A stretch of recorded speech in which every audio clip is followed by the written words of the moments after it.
Vet Talk. I'm very happy to have two people from the company Lifescient today, Kamalesh Rao and Dr. Delaney. Kamalesh Rao has 25 years of experience in product development, drug substance and product development, CMC, project management, vendor, and CDMO management. He is an entrepreneur in the pharmaceutical industry, advisor to startups, consultant to startups. He has extensive experience and deep understanding of chemical development and product approvals and knows how to drive product development towards successful approval. And today we're going to talk about his new company and the drugs that he hopes to get to market. And he has one of his advisors here, Dr. Delaney, a graduate of Cornell University of the College of Veterinary Medicine of 1992. She has been practicing general small animal medicine and surgery since 1995. Her interests lie in preventative medicine, and it is this dedication that led her to the development of the Vet Protect app, an easily accessible tool to give pet owners the knowledge to prevent accidental poisonings, allowing pet owners to have access to tools through preventative and innovative care. Dr. Delaney's dedication is to preventative care, which I think is what brought her to this company, and Dr. Delaney's focus is to bring tools to pet parents that allow for ease of high-quality care and to make their bonds with their pets stronger. I'm happy to have Kamalesh Rao and Dr. Delaney from Lifescient on Vet Talk today. Their company actually listens to the podcast and reached out to me. So first of all, thanks for listening, and second, thanks for coming on Vet Talk. I'm excited to have both of you on because, well, I was pondering a segment of Better Know a Drug, and you may be the unofficial start of that in my show.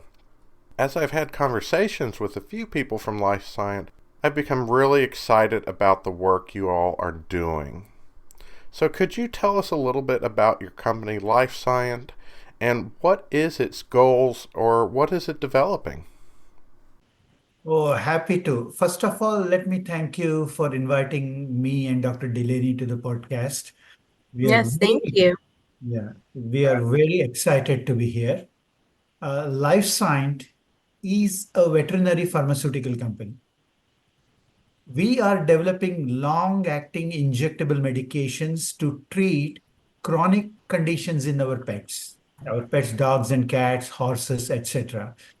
Long-acting injectables can provide medications for weeks and months at a time with a single treatment.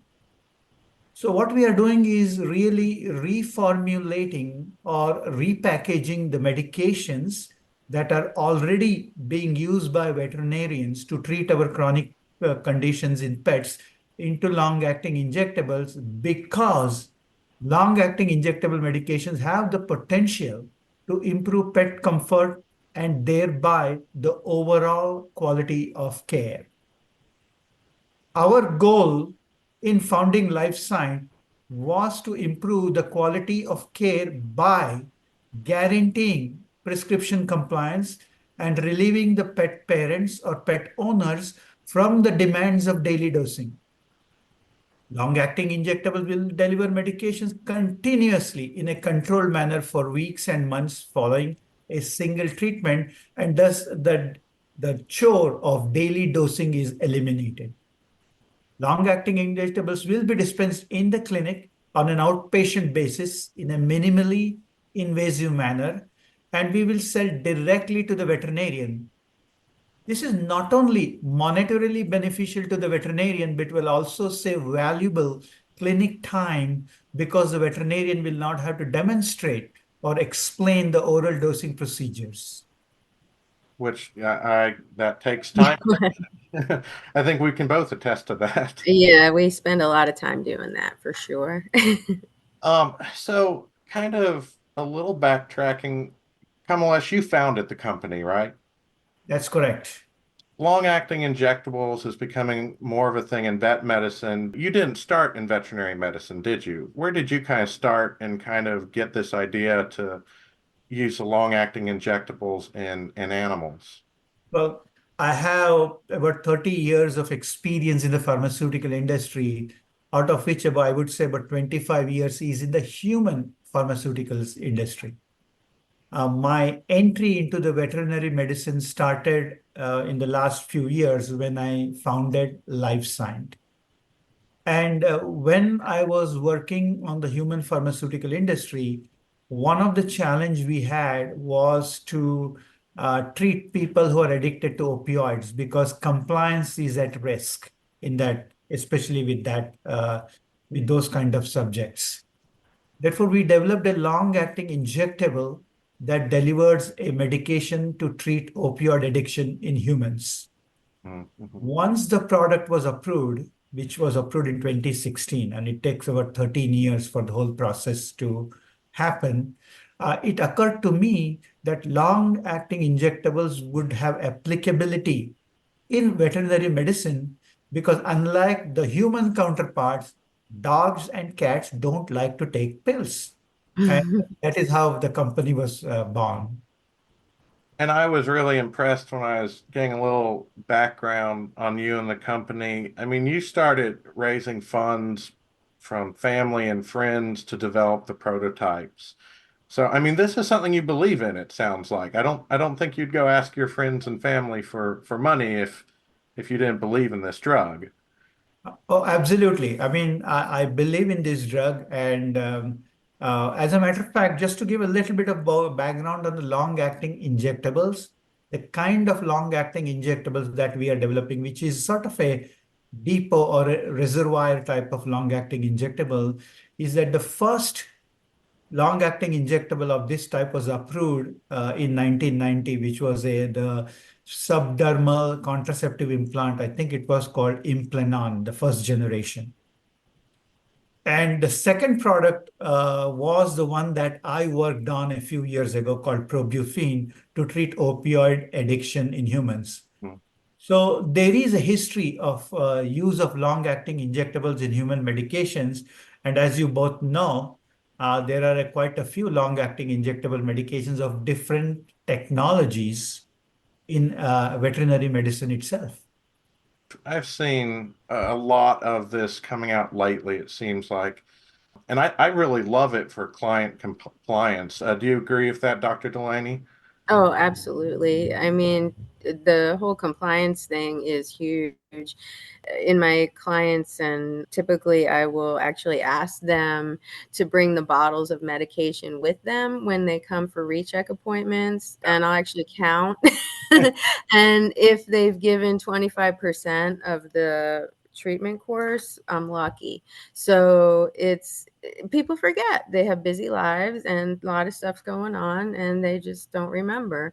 So unfortunately the patient care suffers. With the long acting injectables, it takes that completely out of the equation. It's a no-brainer. I mean, it's so much easier, and we know our patients are getting the care they need. And I know I'm guilty of that same thing as because I when I give medications to my animal, I'm like, I'll come home, I'm like, oh no, I didn't give that. So I see where people Mhm. have that problem. We all have busy lives. And like the long acting stuff I've been loving. I know in cattle, I've been using dewormers that last 150 days, bone remodeling drug in horses that can last 6 months. Zoetis has the ProHeart 12. We've got the monoclonal things like Cytopoint, Librela, Solensia. So like the monoclonals, they're working at the cellular level. Mhm. So there's a lot of different ways that drugs can be long acting, it seems like. So how does your drug fit into that? And can you tell us what exactly, because we may use the term LAI or long acting injectable, what exactly that means if someone hasn't heard of that before? Yeah. Bottom line is, I mean, the long-acting injectable is self-explanatory in the sense that it is an injection that will provide your medication for a longer duration of time than a traditional tablet or a ointment. Mhm. Bottom line is that that's what it is. Um, Right. our focus is on developing a drug delivery platform, which is a long-acting injectable platform that will improve pet comfort and pet, quality of care. What we are developing will complement, Cytopoint and all the other medications that you mentioned, which are on the market, because what our long-acting injectable is what is called a depot or a reservoir, wherein the medication is held in the depot, and and it releases the medication continuously in a controlled manner. Hmm. When you think about cytopoint and all those microsphere nanoparticle injections, once the injection is given, the whole drug gets mixed up in the blood supply. Hmm. Okay? And most of the products are of this category. The long-acting injectables that we are developing, it's a reservoir, so it stays under the skin. That is, it is placed subcutaneously, so it stays under the skin, and the medication is released from the depot over time. Hmm. That is important, not all at once. I was just going to say the benefit too, the huge benefit is that it's continuous release. So, unlike twice a day or 3 times a day oral treatment where the pain waxes and wanes, this is constant pain control. So that is a huge step forward in itself. Oh, that's a perfect point. I mean, because generally we wait for the animal or to show signs of pain and then you give the next dose. Here, it's continuous release. So the animal can experience continuous relief from pain. And also the advantage of our technology over the medications that are already on the market is that in case you decide to discontinue the treatment, or maybe the treatment does not suit the animal, then you can always, pull out the medication and you're done.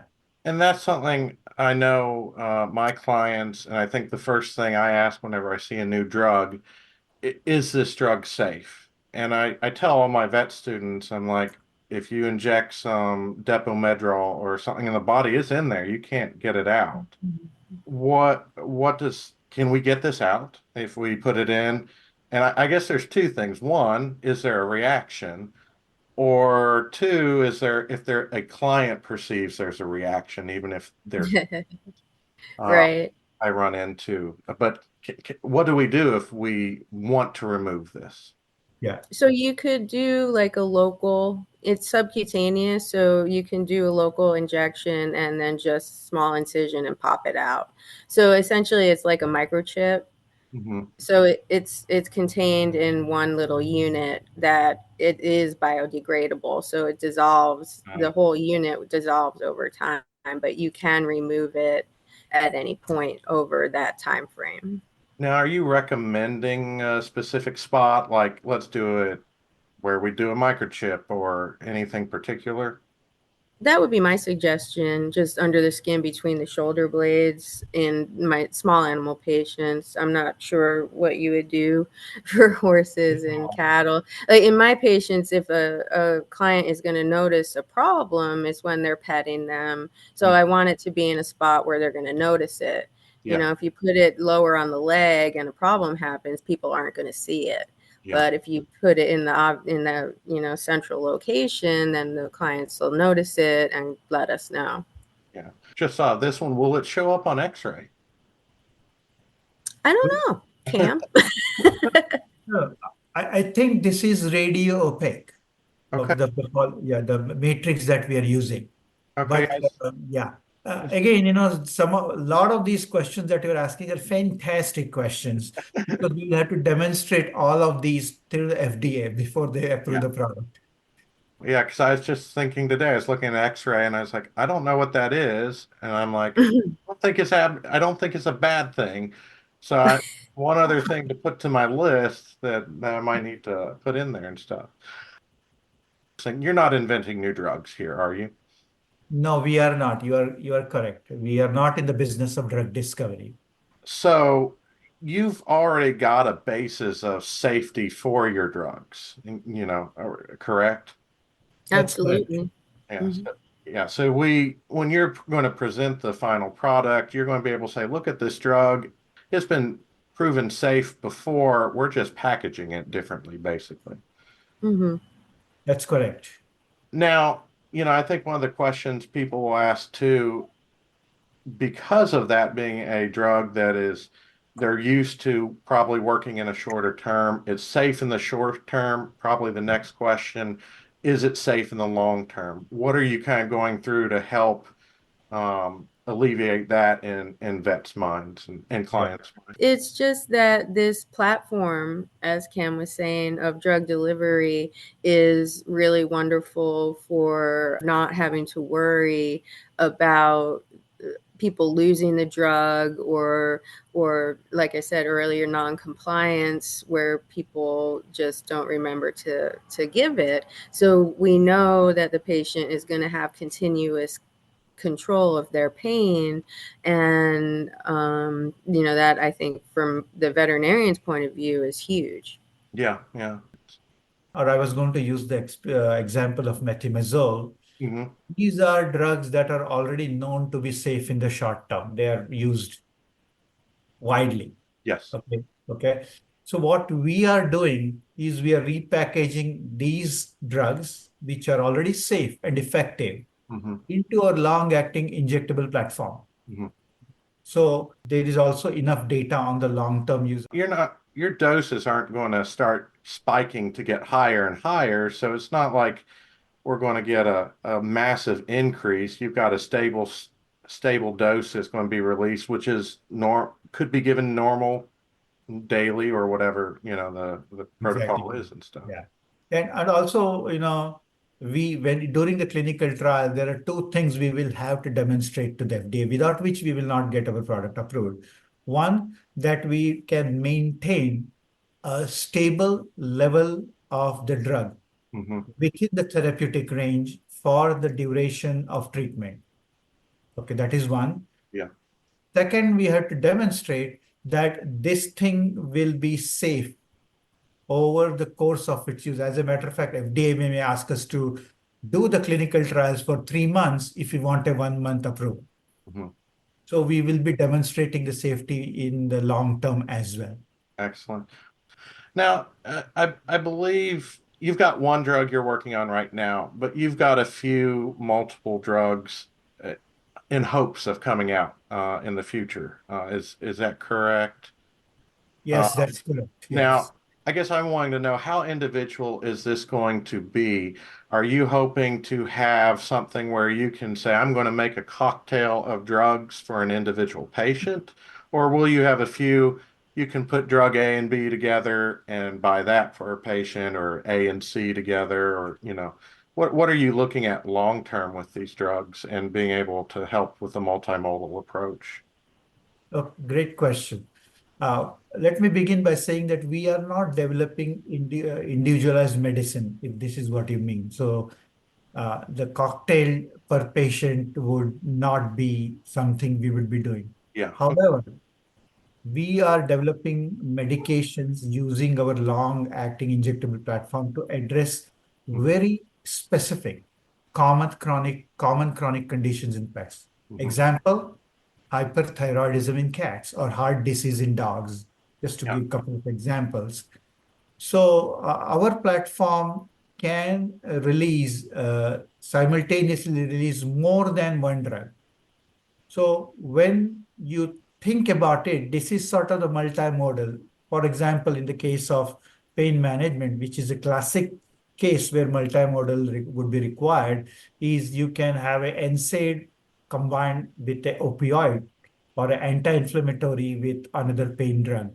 So that is sort of our approach to developing a multimodal pain administration. And that sounds wonderful to me. I don't know if at your clinic, Dr. Delaney, but when Librela came out, Silencia, my clients love it. I love it. But I've even had clients ask, wait, is there any inflammation control? And I'm like, no. Right, We're right. kind of, so if we got one with both, that just sounds wonderful to me.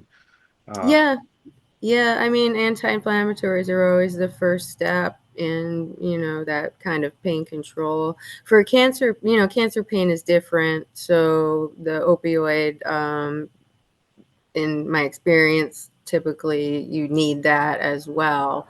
So, and that's what the first drug is focused on. yeah. But like you said, NSAIDs are the linchpin of anti-inflammatory, or NSAIDs. Ooh, I'm sorry, I'm very tired. I got up at 5 this morning.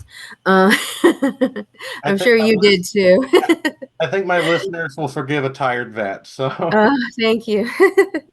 No, so NSAIDs, are always the first thing we reach for when arthritis is what we're treating. But we always end up having to add more as time goes by. So sometimes we have reactions. Let's say we're giving whatever Previcox Rimadyl, they can have problems with the gut sometimes. I've had a few Mhm. clients upset stomach or whatever. Now, will this be a problem with the drugs that you have, gut problems in general? The long-acting injectable medications or injections in general, as you know, they circumvent the GI tract. Okay, so from that perspective, our drugs, when they're delivered the way we envision, would circumvent the GI tract, and therefore they would not cause gastric distress. Mhm. And as a matter of fact, rejection by the animal because of the taste or the smell or something like that. Yeah. So this is a plus, I think. Now we keep talking about long acting and how long, and I've heard a few different numbers out. With the first drug you're getting out here, how long are you hoping it will act? Are you looking for a month, 2 months, 3 months? Is it a little individual or? Well, let me give a very specific example. Okay, our first drug, which is to will control pain associated with bone cancer in dogs. Mhm. That is what the first drug will do. And in the case of the first drug, even before we began the development process, we conducted a survey where we contacted veterinarians and told them, hey, this is what we are doing. And if an FDA approved long acting injectable were available, uh, how long should be the duration of treatment? Based on the survey, again, as you say, it's a survey, so we get numbers across the spectrum. But the majority of the veterinarians said that they would like once a month treatment. So our first product will be designed for once a month treatment. So we will always, for all the drugs that we are developing, we will get feedback from the veterinarian, because veterinarian is ultimately he's at the intersection, if you will, the pet parent, the pet, and the medication manufacturer. So we will always abide by the veterinarian's advice on how long the drug treatment should be per treatment. We appreciate Right. that. Yes, we do. And I think clear obviously for something like bone cancer, at least once a month in clinic visits to monitor the patient and make sure that their quality of life is good is very important. Life is busy, and if something like that gets away from you, then the patient is suffering unnecessarily. So once a month, we can look at them, we can measure the tumor, we can see what's going on. In some bone cancer cases, it's not surgical, so it's palliative care basically. But you want to see that pet, so you want to get them in so you can and talk to people about what's going on and help them, with what's going to happen next. Mhm. They have to come in sometime. If they never come in, you can never guide them. So yeah, Right. I Yeah. like that timeline too in my mind. So I enjoyed talking to you previously because you told me a little bit more about the process of getting a drug to market, which I think most vets just hear how much trouble it is, and we just try to ignore it after that and just demand from our drug reps, I want this drug now. But can you tell us a little bit about that process and where you are in that process? Oh, allowed to. First of all, let me make a distinction in the very beginning. All of our products will have to be approved by the FDA before you can see them on the market. Hmm. And within the FDA, we will be working with the Center for Veterinary Medicine. Any medication that is what is called a small molecule, like ibuprofen, aspirin, these are all small molecules. all of those molecules will have to get approval through the Center for Veterinary Medicine at the FDA.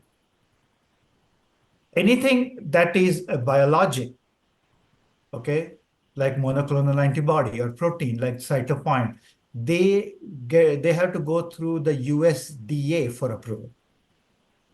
Since our life science is focusing on a drug delivery system to deliver small molecules, we fall under the purview of the Center of Veterinary Medicine at the FDA. Yeah. And at the beginning of the process, you have to request from the FDA to open what is called an investigational new animal drug file.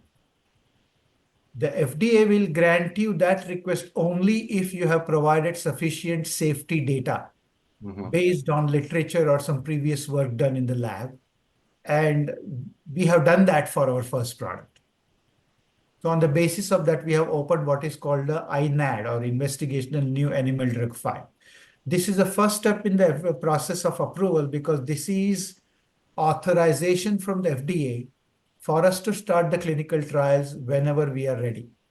The next step, which is due in October, is when we have a meeting with the FDA. We will bring, our experts, veterinarians, pharmacology people, the chemistry people, and all to the FDA meeting, and FDA will bring the corresponding representatives. Together, we decide on how the program would be structured and all the different steps that we need to take to get the product approved. So once we agree on all of that, we build together the program, and then we move forward into the formulation development and clinical trials with FDA. Okay. Once the clinical trial is over and we submit the data to the FDA, FDA will take up to 1 year. They're allowed by law to do that, to review the data, and based on that, they will give approval at the end of it. Okay. We expect our first product, which is to treat control pain-associated bone cancer in dogs, to get approved in 2027.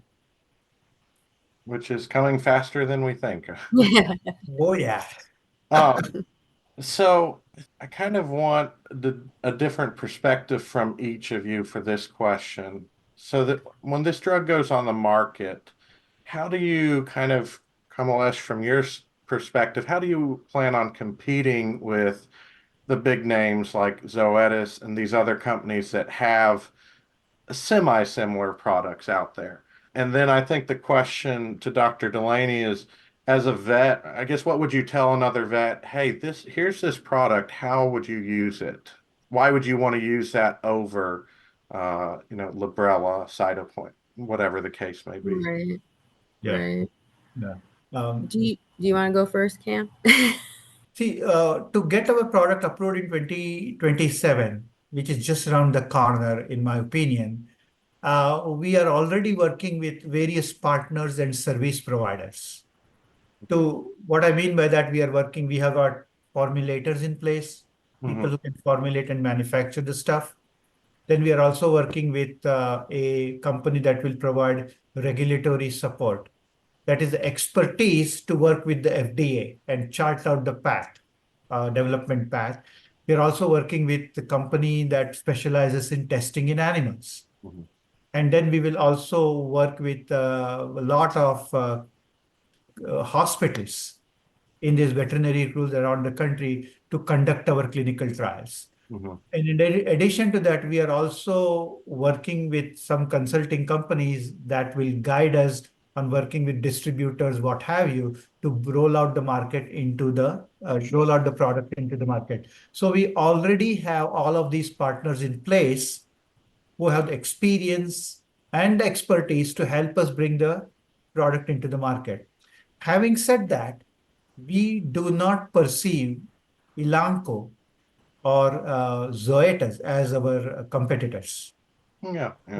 These are world-class companies with a lot of resources, so they are not our competitors. Rather, they are our future partners because they have got equivalent products in their portfolio, which those are shorter acting, shorter duration. Yeah. So there may be an interest to collaborate with us or co-develop with us, Yeah. an opportunity we would welcome. so that we can also help, to complement their portfolios. So their drugs could become everyone or your and their drugs at the same time. That's right. So That's right. yeah, that's and that, Dr. Delaney, would as a vet, why would I want this? Or, how do you feel Right. that a little? Yeah, I think that the fact that it's continuous pain control is enormous because we don't really have that now, not for this duration of time. So at the most, you with a fentanyl patch, you might get 4 or 5 days in dogs and cats. So to have continuous non-waxing and waning pain control for a month, it's a game changer in pet pain care. And I mean, I couldn't stress that enough. So, we've all had patients that were in such pain from arthritis or cancer or whatever chronic painful ailment that we just couldn't control the pain all of the time. With this, we can. I can't say anything. I was just like, this is amazing. Let's do it. Yeah, yeah, I agree. It's one of those things when you start thinking about it, it's just a game changing kind of thing. Yeah. Yeah. Um, do you plan, I mean, your products right now were mostly small animal stuff. Do you plan on reaching out into large animal drugs as well? Oh, yeah. Oh, yes. We will be developing medications for large animals too, because what we are presenting is a drug delivery platform. So if we can apply it to dogs, we can apply it to horses or cattle. For this, our strategy would be to collaborate with, large animal veterinarians such as yourself, and also, companies that have experience in this space. Without that, it would be difficult for us to pull this by ourselves because we are sort of very entrenched in the small animal space. Yeah, yeah. Or you've got some other drugs in the pipeline already, though, not large animal drugs, but you have other ideas after your initial drug already planned, correct? That's right. We have actually identified at least 6 medications that are used to treat chronic diseases in both dogs and cats. And we expect to get approval for all of these medications by 2032. So we'll have a portfolio of medications based on our technology by Yeah. 2032. Now, and you're not Zoetis, you're not Merck, these are big names. And when I started kind of talking with a few people from your company, I was like, oh, this is a smaller company. And I liked it because it reminded me of my own small vet clinic. And unlike those big guys, we aren't really swimming in cash. And I know it takes money to get new drugs on the market. If someone's listening to this episode and they're inspired just by the drugs, by the passion you all have for these drugs, and they want to help out financially, is there a place where they can donate to help you all get to this goal of getting these drugs to markets to help pets and vets out? Oh, absolutely. Let me begin by saying that we are raising capital in the traditional manner, from accredited investors, angel groups, and venture capital. However, specifically for, small investors like people like us, or people who are listening to this podcast, we are raising capital on a crowdfunding website called WeFunder, WeFunder. So anybody who is interested in supporting us can check out our campaign at wefunder.com/lifescient and follow the instructions to pledge their support. Because when someone invests in a company on a WeFunder platform, they are usually investing small amounts of money in a pre-IPO company, and it is not a donation. You're investing money, and in exchange for that, you get company stocks. However, I would encourage such folks to read all of the investor specific information on the WeFunder website, and also reach out to the WeFunder people, to contact them if you have any more questions. Always smart to do your research before investing money. Right. Yeah. Um, Now, if there are vets or vet students out there that want a little bit more information, What's the best way to get into contact, or who do we get in contact with if they're listening to this podcast and say, I just want to know more about it? Yeah, there are a couple of ways. I mean, they can reach out directly to me. My first name, Kamalesh, Kamalesh, at lifescient.com. That is one way. Another way is that we have a contact page on the company website, and there is a form that you can fill in, punch in your information, and I will get it. And I'll So, I'll get all these links on the episode as well, so people have links to click to and stuff. When you get further in this process, would you be willing to come back in the show and tell us how the process has gone, especially as you get more to clinical stages and stuff? I would love to because I enjoyed our chat today. And as you know, I'm excited when I talk about this. So I would love to tell you more about all the progress that we are making as we move forward. That would be lovely. Excellent. Ye- Yeah. I'm sorry, go ahead. Yeah, I was just going to say, I mean, I plan on being involved in the small hospital clinical trials, so I would be delighted to share my experiences for sure. Yeah, that's something I like. Nothing against the drug company, but I like hearing from vets and what have they experienced with the drug. Right. That just means so much to me in the practice, just because we're the ones that are putting it in the animal. True. So I think that's really helpful.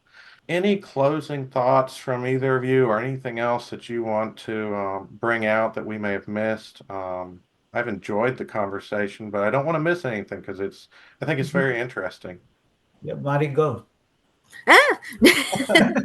I don't think we did. I mean, I think we got it across that it's a new drug platform that is going to help a veterinarian to achieve 100% compliance in drug administration.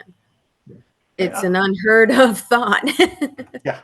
So, And also, what I will say is that we have received,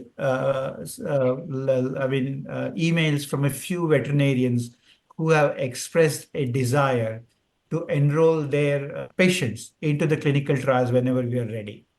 So we would always welcome any veterinarians in the future who may want to contact us so that we can put them on our list. And when we are ready, we can reach out and we can do that. That is one. And second is, I mean, first of all, I would like to thank you for inviting me to this podcast and yes, thank you. providing the opportunity to showcase Lifescient. Yeah, Because thank you very much for coming on. It's always great talking to people because even sometimes I get tired of my own voice. And uh, I mean, that's part of the reason I did this podcast. So not only I could hear of these new great things coming out, but so other people could be aware of it too. yeah, So hopefully I've enjoyed the conversation. Hopefully this gets us out to a few people. And yeah, thanks for being on. And I also saw Renee has popped on. Is there anything you want to add to any of this?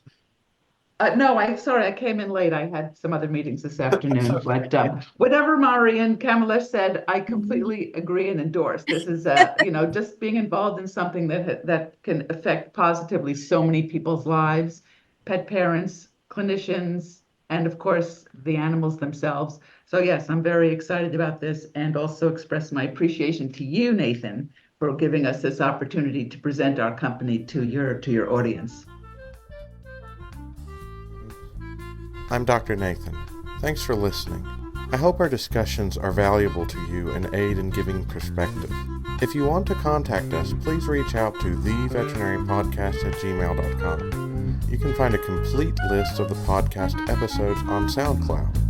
If you find this information helpful and want more content, please join our Patreon, patreon.com/theveterinarypodcast. And don't forget to follow our Facebook page, facebook.com/theveterinarypodcast. As always, thanks for listening, and I hope this information is helpful to you. If you do find it helpful, please like it, share it, so other people may find it helpful as well.